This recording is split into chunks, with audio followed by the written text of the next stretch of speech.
Oke, bismillahirrahmanirrahim. Assalamualaikum warahmatullahi wabarakatuh. Kembali lagi setelah vakum 1 tahun atau ya? Lebih ya. 1 tahun lebih 1 bulan.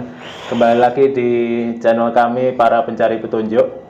Sekarang kita mulai lagi dari episode 56 karena dulu terhentinya di 55. Ya. Kita mulai lagi hari ini Sabtu 21 Oktober. Di sini kita akan mulai membahas yang lagi rame saat ini, yaitu konflik abadi kayaknya ya antara Palestina dan Israel. Nah, tapi banyak orang yang pada akhirnya menerjemahkan perang ini dari Ustadz A, dari Ustadz B, dari berita A, dari berita B, akhirnya campur aduk. Sayangnya mereka tidak melihat lagi di Quran ini sebenarnya seperti tidak apa. Menguraikan lebih jauh. Iya, padahal, intinya Yahudi jahat, Islam baik. Nah, jadi kita di sini belajar mengurai apa yang sudah Allah sampaikan dalam bentuk Al-Quran itu kita jabarkan, baru kita bisa menafsirkan kejadian ini itu aslinya membaca tanda, tanda. Wallahu alam kebenaran, wallahu alam. Yang bikin bingung kan gini, di kalangan Yahudi sendiri ada pro kontra terhadap pemerintah Israel. Di kalangan Islam sendiri juga ada pro kontra antara bela yang mana. Betul. Nah, selama ini yang disiarkan kan Yahudi jahat, Islam baik, seakan dua yang terpisah. Enggak. Padahal saya sendiri juga sangat sayang sekali waktu saya kemarin sholat Jumat, khotibnya itu bilang gini, terkutuklah Yahudi, terkutuklah gini. Padahal kalau kita membaca Al-Quran, Yahudi yang mana? Yang mana? Nabi Isa itu Yahudi. Iya. Nenek buyutnya Nabi Muhammad yang Arab itu nyata Yahudi.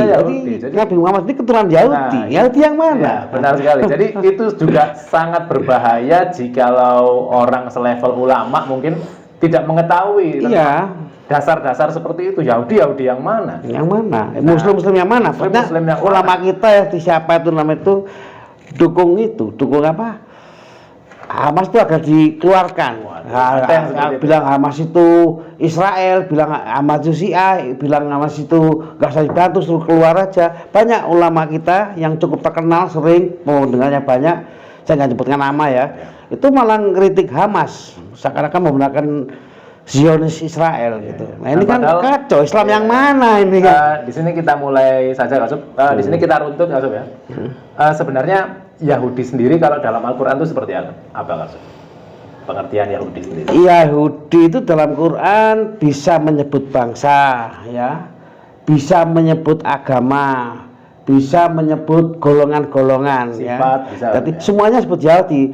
Jadi Nabi waktu ngomong sama sahabat itu dari gaya bahasanya, dari gaya latar belakang ngomongnya, si sahabat tahu yang buat Yahudi yang mana. Gitu loh. Jadi memang kata-kata sama Yahudi, tapi Yahudi yang mana? Karena di Quran sendiri kan ada yang baik, dijamin surga. Ini Quran loh yang ngomong, bukan saya, bukan Anda, bukan siapa. Quran. Berarti Yahudi ada yang ahli surga. Ini saya bacakan dulu, Mas. Iya, bacakan dulu. Ada di surat Al-Baqarah ayat 62. Di sini berbunyi seperti berikut: sesungguhnya orang-orang yang beriman, orang-orang Yahudi, orang-orang Nasrani, dan orang-orang Sabi'in, siapa saja di antara mereka yang beriman kepada Allah dan hari akhir serta melakukan kebajikan pasti mendapat pahala dari Tuhannya. Tidak ada rasa takut yang menimpa mereka dan mereka pun tidak bersedih hati. Loh, di sini jelas sekali bahwa dapat pahala. Yahudi pun, Nasrani pun, Sabi'in, kalau mereka beriman dan melakukan kebaikan itu dijamin sama Allah. Makanya kalau ada ulama ahli agama langsung ngomong Yahudi jahat, berarti dia nggak baca Quran. Ya cuma dibaca atau tapi nggak dipahami isinya. Dan diikuti jutaan santrinya enggak aja gitu. Yahudi jahat yang mana? Yang mana? Ya. Nah, kemudian itu dari yang baik. Kemudian yang buruk banyak, salah satu diantaranya di Al-Maidah ini. Al-Maidah 82 saya bacakan dulu. Al-Maidah 82, pasti akan engkau dapati orang yang paling keras permusuhannya terhadap orang-orang yang beriman, yaitu orang-orang Yahudi dan orang-orang musyrik. Di sini digandengkan antara Yahudi dan musyrik. Pasti akan engkau dapati pula orang yang paling dekat persahabatannya dengan orang beriman, yaitu orang Nasrani dan lain-lain. Nah, di ayat ini dijelaskan bahwa ada ya orang-orang yang keras permusuhannya itu orang-orang Yahudi. Ini seperti apa, Pak? Ini yang Nabi waktu menceritakan persahabatnya ini menggambarkan Yahudi yang jahat. Ya kalau bahasa kita Zionisnya, bukan Yahudi Yudaisme yang lain-lain yang baik ya. Yang Zionisnya, yang jelas-jelas tuh memusuhi. Di zaman Nabi Isa dulu pun, ketika masih 2000 tahun yang lalu ya, itu di kalangan Yahudi pun sudah ada yang dianggap jahat, yaitu golongan Farisi dan Saduki. Enggak semua Yahudi. Nah, itu adanya di Matius pasal 16 ayat 6. Ini Injil ya? Pas, Pak. Ya, masuk dalam Injil Matius itu. Ini di sini kira-kira seperti apa penjelasannya di Matius? Itu di orang-orang Yahudi sendiri, umatnya Nabi Isa sendiri diingatkan, kamu hati-hati, kamu memang Yahudi. Tapi hati dengan dua golongan nih, golongan Saduki dan Farisi. Farisi ini ahli agama, tapi dia ini arogan, menghapus masalah, arogan ya. Kalau ini seperti orang sekuler, seperti orang nasionalis seperti itu. Ya, enggak agama ini biasanya di pejabat ini. Jadi apalah di pemerintahan. Nah, dua golongan ini sama Nabi Isa dibilang sama orang-orang umatnya, hati-hati kamu dengan golongan ini. Dia sama-sama Yahudinya, tapi yang mana gitu loh. Nah, kayaknya setelah 2000 tahun keturunan ideologisnya baik dari Farisi maupun Saduki ini muncullah Zionisme. Ini golongan yang melintir Torah, sekaligus juga ada yang nggak suka Torah, tapi intinya tuh ya yang kita kenal pemerintahan Israel sekarang. Tapi selalu ada juga Yahudi yang baik, yang menentang Zionis, yang menentang adanya negara. Mereka mengatakan Tel Aviv, Haifa, manapun berikan pada Palestina. Kami biar di sini, kami biar damai di sini, tapi kami nggak butuh negara. Jadi memang ada kalau sebenarnya Yahudi yang benar-benar mendukung Palestina pun ada ya. Oh ada, kita bisa di YouTube banyak lah, di Amerika, di Maroko, di Iran, di Yerusalem sendiri, di Israel sendiri, banyak. Di Indonesia ini sekitar ada 100 orang ya, dari 28 juta penduduk. Itu mungkin ratusan orang yang orang Yahudi, tapi kita nggak tahu Yahudi yang mana. Hanya kelihatannya sampai sekarang ini mereka golongan yang baik. Pusatnya di Manado, ya. Itu Yahudi yang kayaknya Yahudi Yudas yang baik lah, bukan yang Zionis. Tapi kita nggak tahu ya kedepannya gimana.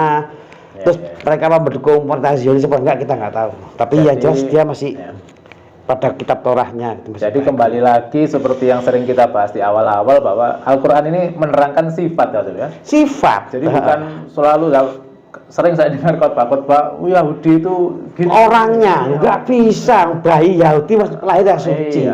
Contohnya dalam Muslim sendiri, padahal Muslim sendiri sudah banyak yang ngaku masuk surga. Padahal di Al-Quran satu ayat pun nggak ada Muslim masuk surga. Justru Yahudi bisa masuk surga dapat pahala. Mau ngomong apa ulama yang dengan sombongnya, dengan ngawurnya ngomong Yahudi pasti neraka, Muslim masuk surga, nggak ada. Ayatnya nggak ada sampai saat. Ya seperti Islam sendiri, ternyata dalam Islam ada yang munafik, ada yang fasik. Itu kan sama aja seperti ada Yahudi baik, ada Yahudi jahat. Jadi kita nggak bisa keimanannya itu yang dilihat. Kita nggak bisa menilai langsung, oh berarti Yahudi sesat, berarti nggak bisa. Yahudi yang baik ada, Islam yang jahat ada. Jadi semua kembali, makanya dalam ayat Al-Baqarah tadi disebut orang-orang yang beriman, berarti beriman, yang punya iman. Allah, ya? Iya, langsung Allah punya iman, percaya hari akhir, terus berbuat baik sama orang, itu ada jaminan. Yaitu dari segi pengertian dasar tentang Yahudi. Tapi juga perlu diketahui ya, ini mungkin untuk yang mereka nggak pernah kenal Islam sama sekali, nggak kenal Quran, nggak kenal apa, tapi mereka baik, percaya hari akhir, percaya apa, percaya tauhid ya, percaya dengan sifat-sifat Tuhan yang bagaimanapun dia nggak tahu nama Tuhan siapa, maka dijamin pahala surga gitu. Oke, itu dari segi pengertian Yahudinya dulu. Kemudian yang sekarang kita kaitkan ke yang lagi ramai sekarang. Memang sangat unik kalau kita lihat dalam YouTube atau apa, bagaimana Palestina yang sudah dikepung seperti itu dengan region yang sekecil itu kok bisa membalas roket dengan, padahal hitungannya nyari makan aja sulit mungkin ya. Ya nggak masuk akal, nggak masuk akal. Nyari air saja sulit.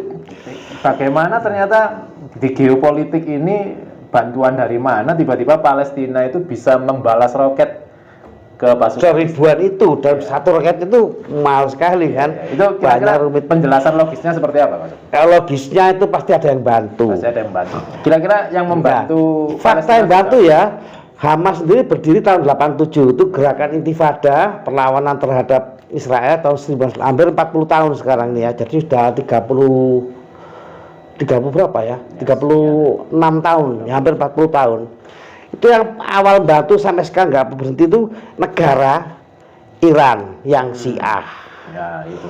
Berbarengan dengan masa-masa itu mereka juga membantu perlawanan karena pecah di Lebanon, ada perang saudara nggak karuan, akhirnya satu kekuatan muncullah Hizbullah yang juga Syiah. Nah, dua golongan ini baik Hizbullah maupun Iran justru mulai tahun 87 bantu. Kita tahun kapan bantu?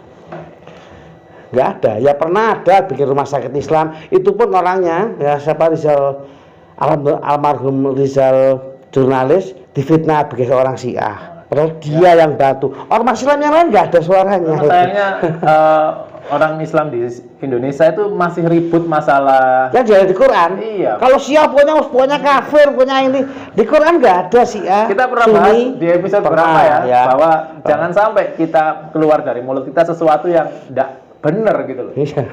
Tadi sempat saya catat Hamas, kemudian Hizbullah, kemudian Iran, Syiah, kemudian ada lagi mungkin Hamas itu Sunni. Dulu zaman Gaddafi Sunni itu bantu, tapi justru malah dia diserang. Libya itu ya. Libya Sunni ya. Lalu yang sekarang masih hampir dihancurkan Suriah. Suriah ini turnya sekuler, pemerintahnya sekuler ya. Nggak jelas kalau soal akidah agamanya mau Sunni apa mau Syiah, sama banyaknya, tapi jelas sekuler pemerintahnya. Tapi sampai sekarang bantu. Jadi itu. Lah terus peran Indonesia di mana ya? Katanya Islam. Mana ya? Jangankan ngurusi negara lain, ngurusi Palestina, ngurusi negara sendiri, milih presiden nggak mampu. Selalu mintanya orang lain yang diangkat jadi presiden. Akhirnya ditipu lagi. Itu Islam Indonesia. Harus kembali ke Quran, harus kembali ke Quran. Kalau nggak mau ya pilihan mereka gitu loh. Jadi ternyata Palestina yang sudah dikepung sedemikian rupa pun masih dibantu oleh yang terlibat tadi ya, Hamas, Hizbullah, Iran, Suriah, Libya di zaman Gaddafi. Ya. Jadi sekarang ini malah baru-baru dengar ini Yaman mau bantu, Yaman Houthi yang Syiah yang dimusuhi Saudi, yang ulama-ulama kita juga rame dukung Saudi, termasuk orang-orang keturunan Arab yang keturunan Yaman dukung Saudi waktu tahun 15 itu Saudi menyerbu Houthi, menyerbu Yaman. Justru yang Houthi yang diserbu Saudi yang sekarang mau bantu. Saudinya sampai sekarang ya pesta-pesta aja, jarang nggak ada membantu. Malah ulamanya menyalahkan Palestina, suruh keluar aja itu ya. Ada yang gitu. Jadi ternyata konfliknya ini rumit. Jadi nggak Islam Yahudi nih, saya beriman apa tidak ini. Sampai saya pernah baca suatu quote itu bagus sekali. Saya kalimatnya kira-kira seperti ini. Selama ini saya pikir Palestina yang dijajah oleh kaum Israel. Ternyata yang dijajah itu semua negara Islam kecuali Gaza dan Palestina itu saja. Benar-benar luar biasa. Sindiran yang sangat pas saya kira itu. Ya, seakan-akan justru yang masih melawan itu yang nggak terjadi, yang lain dia diem ya udah aman. Mau negaranya makmur atau miskin, sudah nggak ada perlawanan, ya sudah dijajah oleh mereka, oleh Zionis ya, bukan Yahudinya, Zionis. Sayangnya mungkin terutama untuk para pejabat-pejabat kita, kalau sebenarnya mereka punya kekuatan, punya kuasa, kenapa tidak mengambil tindakan? Kalau kita orang biasa mungkin. Kalau pejabat saya kurang jujur saja ya, pejabat Indonesia sejak reformasi nggak ada yang ya semuanya sekuler. Walaupun sama sekulernya dengan Hafiz Asad, Suriah, tapi dia masih punya hati untuk membela ya. Kalau sekulernya Indonesia ini sekuler beneran sudah, nggak penting sama sekali. Nah ini ke depan ini presidennya ke depan ini mudah-mudahan punya hati, punya iman gitu loh. Kemudian punya ormas kita yang maju. Kalau urusan pemerintah sudah tahu mereka itu bejat, nggak ada apa-apanya sudah. Betul. Jadi sayang sekali yang katanya organisasi Islam terbesar dengan ribuan jutaan pengikut, Hizbullah cuma 150.000. Ada perempuan, ada laki, ada muda. Kita yang pemudanya ada ya saya sebut saja namanya ya, Ansor bangga dengan 10 juta. Ansornya saja, nggak seluruh NU-nya, hanya Ansornya saja. Terus pemuda Muhammadiyah, nggak seluruh Muhammadiyahnya, pemudanya saja itu sudah di atas 5 juta. Bangga. Gak ada apa-apanya jumlahnya Hizbullah. Terus apa yang dilakukan mereka itu?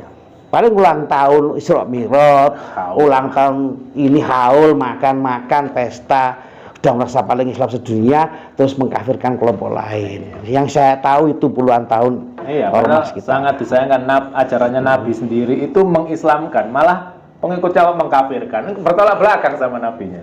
Yang perlu di-upgrade keimanannya. Ya, kira seperti itu dulu pembahasan kali ini. Jadi diharapkan dengan pembahasan kali ini mungkin teman-teman bisa kembali lebih dalam memahami lah. Ayo kembali ke Quran lah. Seperti Palestina aja. Palestina itu nggak semuanya baik. Ada Palestina yang jadi tentaranya Zionis. Ada Palestina yang gabung di PLO ya. Itu Palestina yang hampir nggak ada perjuangannya, kayak Hamas nggak ada, berhenti sudah ada kekerasan. Dia hanya berjuang di mengemis ya, diizinkan oleh Israel dan Amerika kocoknya dikasih negara, dan dia ini sudah siap mengakui adanya negara Israel. Hanya dia minta sekelumit ya wilayah untuk jadi negara Palestina. Kalau Hamas tidak ada satu jengkal pun negara Israel. Nah, itu perbedaannya.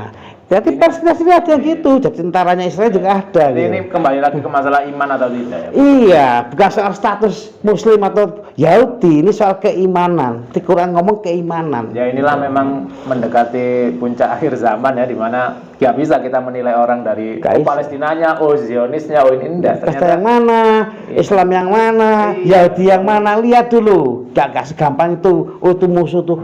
Ya kalau anak kecil lah, kita udah tua, udah puluhan, kita udah berguru ke luar negeri, hafal Quran. Kok masih bahasnya Yahudi jahat, Islam baik? Islam yang mana, Yahudi yang mana? Gak pernah dijelaskan. Di kota-kota ceramah-ceramah gak jelaskan.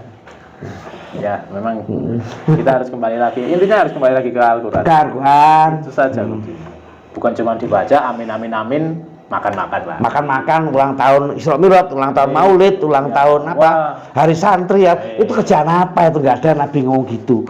Kadang enggak ada. Siap, insya Allah semoga bermanfaat buat kita semua. Ya, menambah pendalaman lah.